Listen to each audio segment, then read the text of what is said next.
شریف منم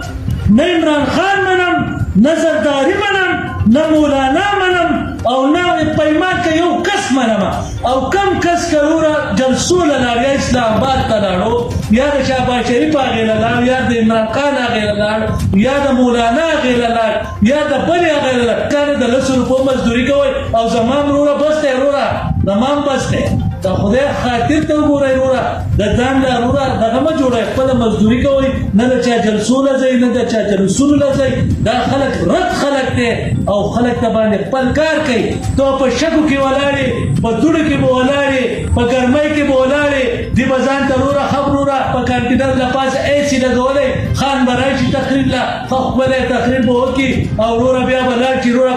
په 5 سټار هوټل کې به ډوډۍ وخوري او په تا باندې به چول هم نه خورئ نو مهرباني وکړئ ځان زوکټې وپېژنئ نه شهباز شریف باندې تندر لګوه نه په عمران خان تندر لګوه نه په بلاول تندر لګوه نه په دې نورو تندر لګوه د ټولو د خدای کور